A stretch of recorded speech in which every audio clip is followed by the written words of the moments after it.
Le contingent sénégalais de l'ECOMIG a fait ses adieux avec le président Adama Barrow, qui en a profité pour leur remettre un certificat de reconnaissance pour leur professionnalisme, pour leur humanisme, leur pédagogie et le sacrifice qu'ils ont fait pour le maintien de la paix, de la sécurité et de la stabilité. Adama Barrow en a profité pour remercier également son Excellence Bassirou Diomaye Diakhar Faye pour tous ses efforts dans le renforcement de la coopération bilatérale entre les deux pays. Excellent.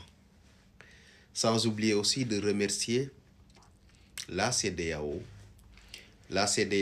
qui avait mobilisé ce contingent-là après le refus de Yahya Jammeh de se soumettre aux résultats des élections. Oui, c'était dans ce cadre-là. Et les soldats sénégalais étaient arrivés là-bas. Donc, dans un cadre très tendu, mais ils ont fait preuve de courage, de détermination et de professionnalisme. Et surtout, le sens du devoir l'a toujours remporté dans toutes les démarches qu'ils ont eu à faire en Gambie. C'est pas toujours difficile d'intervenir dans un pays voisin, mais avec leur professionnalisme, ils ont pu éviter toutes les tensions et ils n'ont pas écouté certains discours parce que à un moment donné, il y a une certaine opinion gambienne qui était très défavorable, je dirais même hostile à leur présence, qui voyait les soldats sénégalais comme des petits colons qui arrivent. Pourtant, ce n'était pas le cas. Il fallait juste rétablir l'ordre. Yahya Jammeh était là, il a été battu aux élections, il ne voulait pas partir.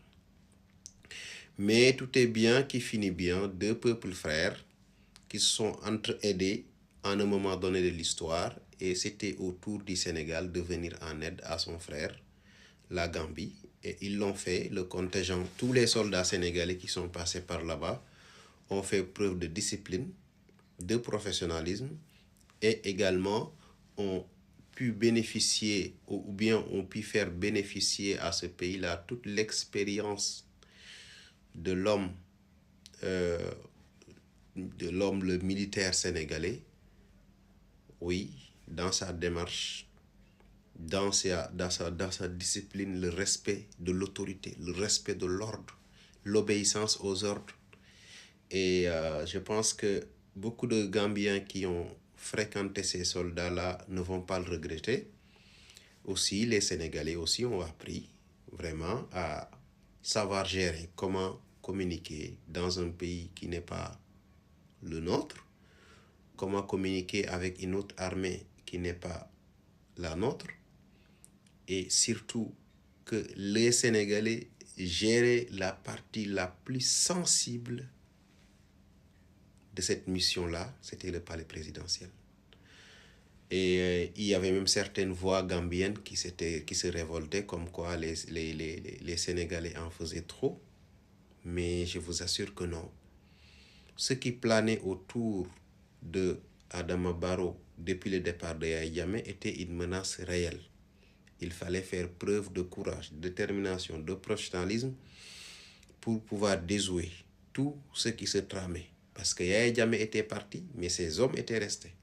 Et Yahya Jammeh avait des hommes aussi bien dans le paysage politique que dans l'armée. Et vous savez, les dirigeants africains, dès qu'ils savent qu'ils ne peuvent plus revenir, ils vont tout détruire.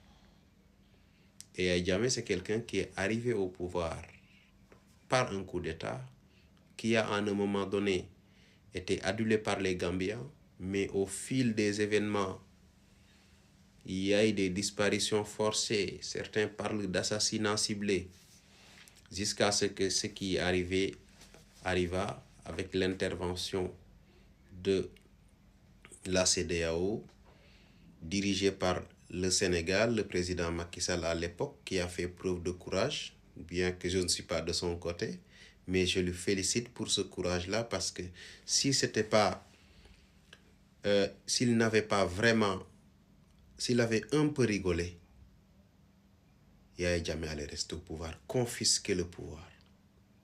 Ce qui s'est passé aujourd'hui en Guinée-Bissau allait exactement se passer en Gambie. Mais la seule différence, et que ceux qui doivent intervenir en Guinée-Bissau, ce sont eux qui ont fait le coup d'État. C'est ça. Tout est une question de camp.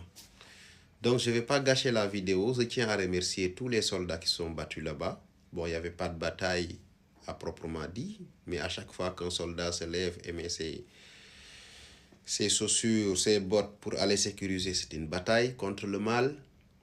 Il faut les remercier et souhaiter que la fraternité sénégambienne devienne un arbre sempervirent qui va nourrir et ombrager toute la jeunesse de ces deux pays-là.